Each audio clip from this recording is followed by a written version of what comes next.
Next, we jump from frogs to alligators as we travel the Louisiana coastline to South Lafourche Parish. The town of Cutoff, Louisiana is actually home to the largest alligator farm in the world. But before you think this town is named after some freak mishap at the gator farm, we hooked up with a couple of well-known area residents to help us bite into the real story of Cutoff.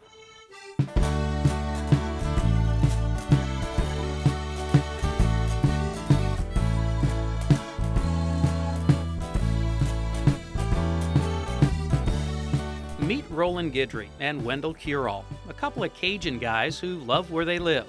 Along Bayou Lafourche, about 40 miles off the Gulf of Mexico, is a community called Cutoff. It's a place where everybody knows everybody. My family trapped with his family, and so I've been knowing him since before he was born. So I guess we've been trapped. And if you're not paying attention when you're passing through, you will miss the rich, deep, and profound history of the town. Where is it? It's that ditch over there. They often talked about it as being the Cutoff Canal to go from Bayou Lafourche to New Orleans, but that was one of the stories that was out there. Roland does the research and says, no, actually it was to help with drainage, basically, and flood control. This ditch actually has a great story, and it began during the War of 1812 when General Andrew Jackson's troops cut down a 2-mile swath of willow trees into Bayou Lafourche. This obstruction prevented the British Navy to make a backdoor route through Donaldsonville and into New Orleans. The obstruction worked, but it left Bayou Lafourche a mess. After the war, boats could not navigate the bayou. Louisiana applied for federal assistance and got it 50 years later. And creating a Cutoff Canal in 1856 helped area farms from washing away from the annual floods. Well, it was called a cutoff outlet. And there are those all over the state, cutoff outlets. But this one, the name stuck. So after the hurricane of 1893, Chenier Caminada, a lot of people moved up, and by the time they were saying, where are you going? We're going by the cutoff. And eventually the people said, we're going to Cutoff. Cutoff was the name used by the English. The French-speaking settlers, however, called this area Carte Blanche. Cutoff on the map was first. Community called itself Carte Blanche. That's when the people moved from the hurricane. Yeah. They moved their homes, and everybody moved close to each other, and they painted their homes white. Yeah. And most fishermen did. I mean, a cypress house, you don't need to paint. Yeah. But they painted their homes white, and it was and so people passing in the bayou white coast. Ça, c'est la Côte Blanche. It's the white coast. This Cutoff Canal was once 35 feet wide and 5 feet deep. It was even used during Prohibition to move bootleg whiskey.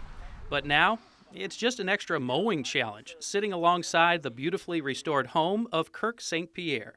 But that's okay. Fact is, this canal is part of the rich family histories carved out in Cutoff. We live in a place that the marsh around us makes us who we are. I mean, to be able to go, I remember as a kid, you can go and catch crawfish and back and feed your family. Now think about it. Where else can a kid just go do something and feed the family? Well, if you like gator meat, perhaps you could go down the road to Savoie's Alligator Farm.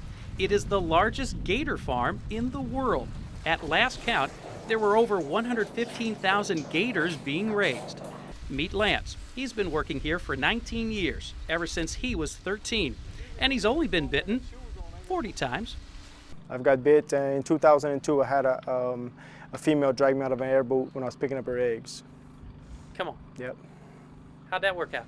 I got away from her and I went to the hospital and I had a couple of little stitches and holes on my side, but it all healed up better. And next day I was back at work.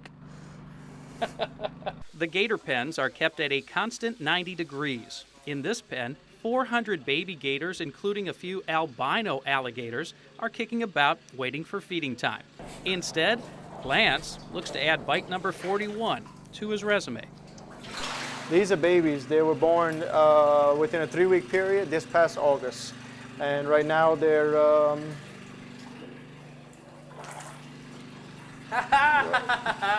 right now they're about a foot long. This alligator right here in the wild, to get to 3.5 feet would take approximately 7 years. Really? We grow them over here in 12 to 14 months. The gator skins are sold all around the world and will likely become a future pair of boots, watch band, or even a purse. The meat is processed in Lafayette and is also sold across the country. Savoie's Gator Farm also releases 14% of their gators back into the wild.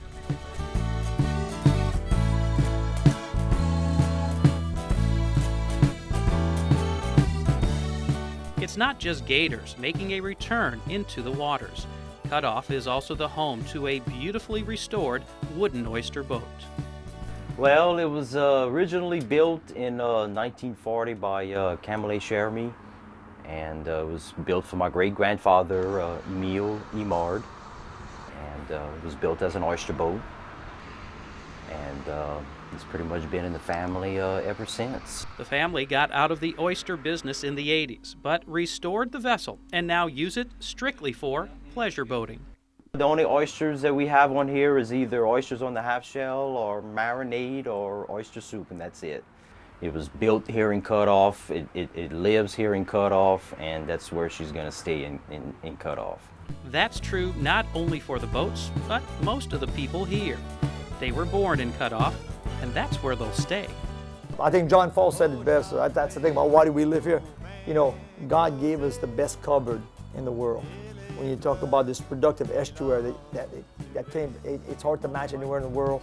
And you talk about the upland, and you tie into a few hogs, everything tastes good with pig fat, you know. So you put that with the seafood around us, the estuary that has fresh environment all the way to the salt environment. How can you do better?